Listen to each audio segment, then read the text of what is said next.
quirúrgica segura con el paciente. Y esto significa que son las mnemotecnias, que es todos los mnemotécnicos ayudan a mejorar, para hacer un recuerdo óptimo y mejorar la atención del paciente. Hacer listas de chequeo o verificación, el checklist. Tenemos esto para empezar un procedimiento quirúrgico anestésico. Estas listas de chequeo han demostrado ser muy eficientes para lograr una anestesia segura. Y los algoritmos igual, que estos algoritmos nos van a permitir hacer un seguimiento o una atención adecuada al paciente siguiendo una normativa, y esto ayuda a evitar de atención. Esta es una de las principales. El SAFE es, sobre todo, es el sistema de educación, seguridad en educación en anestesiología, porque han visto que las complicaciones del anestesiólogo o complicaciones perianestésicas son importantes en el manejo del paciente, y estas han dado una lista de verificación que todos los anestesiólogos deberíamos de cumplir. Primero, verificar la máquina de anestesia. Yo debo llegar y verificar que mi máquina de anestesia esté con todo, esté con el vaporizador esté lleno, que esté funcional la máquina de anestesia, que tengamos un suministro de oxígeno óptimo y además un oxígeno de reserva, lo que significa que nosotros tengamos sistemas bolsa, mascarilla a disposición para poder ventilar al paciente en una posible eventualidad. Que tengamos equipos de vía aérea, ¿sí? Tener todo el material disponible para el manejo de la vía aérea. Que tengamos una ventilación alternativa a la máquina de anestesia, lo que significa que yo tengo que estar preparado si existe alguna eventualidad del corte de luz, del no funcionamiento de la máquina de anestesia, para atender al paciente. Tengo que verificar el suctor o la aspiración, que es parte de la norma. Tengo que tener una monitorización adecuada de signos vitales y que este esté funcional para un determinado paciente. Tengo que ver que la mesa de operaciones esté funcional y que yo sepa usar esa máquina de anestesia, esa mesa de operaciones. Tengo que tener disponible un acceso venoso y los líquidos que se necesitan para este paciente. Los medicamentos, tengo que tener en cuenta los medicamentos, incluyendo los de emergencia. Y, por supuesto, tengo que tener ayuda en caso necesario o en caso de empezar la anestesia. Toda esta lista de verificación debería de hacerse antes de empezar una anestesia.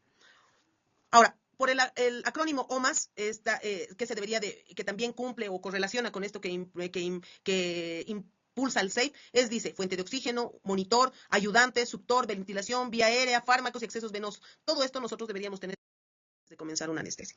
La Organización Mundial de la Salud, ya en el del 2006 al 2008, ha creado esta hoja, que es la hoja de pausa de seguridad, o el checklist, para verificar, como hoja de verificación antes de un procedimiento quirúrgico anestésico.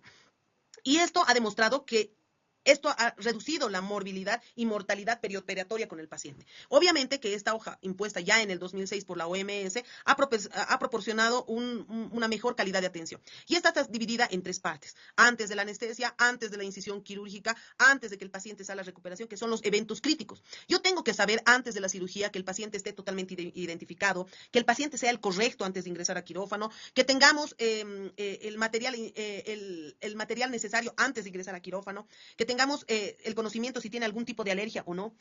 Antes de la cirugía, que conozcamos que si el paciente la incisión quirúrgica está marcada, si el cirujano conoce al paciente, si hemos previsto eventos críticos como sangrado, si hemos pedido sangre.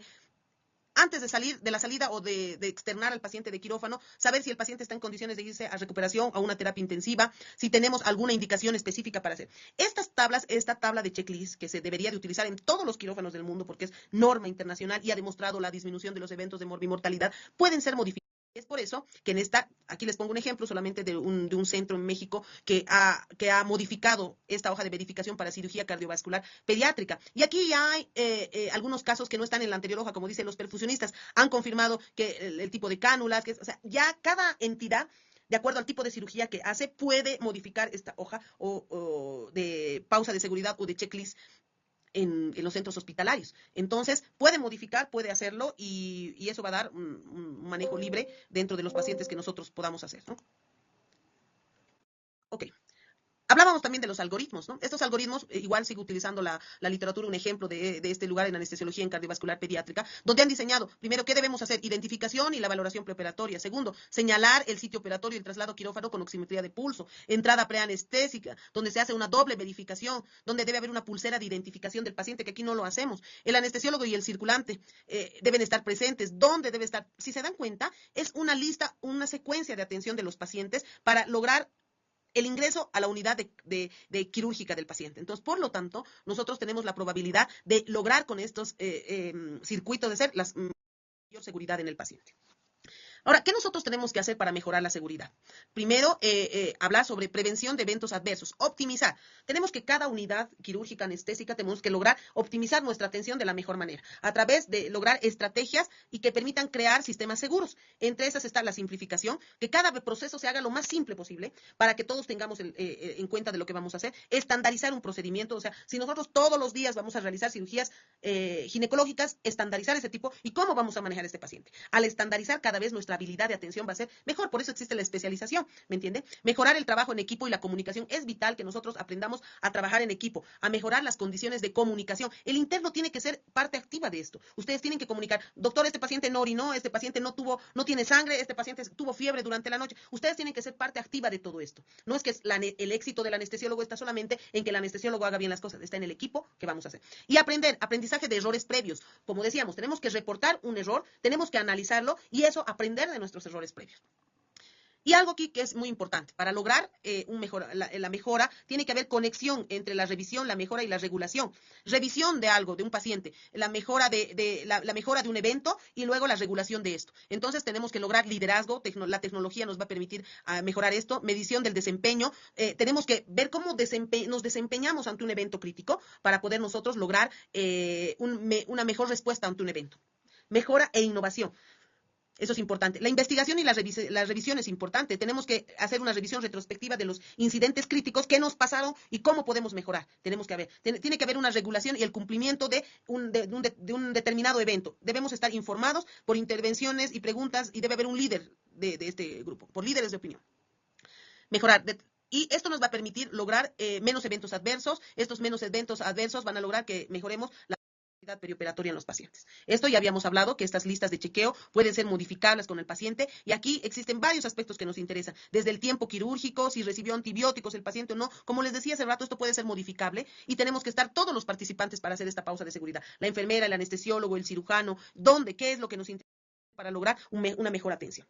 Ahora, aquí existe también un aspecto que quiero tomar en cuenta, que existe en Bolivia, la norma técnica para el manejo de expediente clínico. Esta norma establece los lineamientos de atención médica en Bolivia para el manejo de la historia clínica o el expediente clínico. Lo que tanto nos aburre hacer una valoración preanestésica, notas, recetas, aquí está la norma. Esta es la norma que todos debemos cumplir. Y significa que todas estas historias clínicas o notas que tengamos con el paciente tienen que ser legibles, tienen que estar con hora, con fecha, con firma y sello de la persona que lo hace. Y en anestesiología, particularmente, ¿qué debemos hacer todos los anestesiólogos? Una valoración preanestésica óptima, que tenga hora, fecha. Esta valoración preanestésica, ¿qué tiene que tener? Antecedentes del paciente, tiene que tener antecedentes quirúrgicos, no quirúrgicos, antecedentes sobre cirugías previas, anestesias previas, eventos que hubiese tenido en procedimientos anteriores, cuál ha sido la última anestesia, la evolución de anestesia, si tiene alergia a algún medicamento o no, si tiene vía aérea difícil o no previamente, y con esto mismo voy a planificar el tipo de anestesia.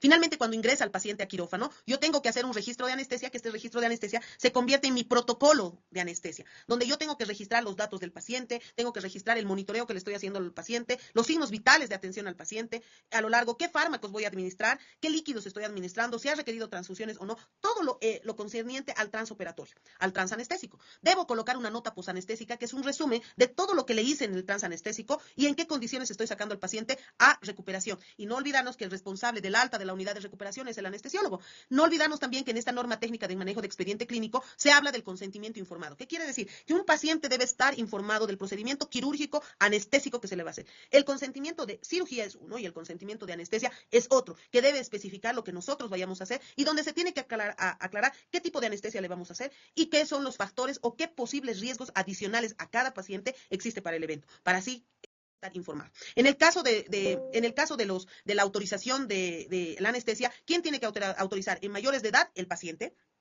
Si no está en condiciones de autorizar porque tenga alteraciones, por ejemplo, mentales, que sea un paciente que está internado en el psiquiátrico, que sea un paciente adulto con PCI, qué sé yo, que no tenga las habilidades, es su tutor. Entonces, igual que en los niños, ¿quién puede autorizar la cirugía? Padre, madre o tutor legal. Tutor legal significa que tenga la autorización por un juez para poder autorizar el procedimiento.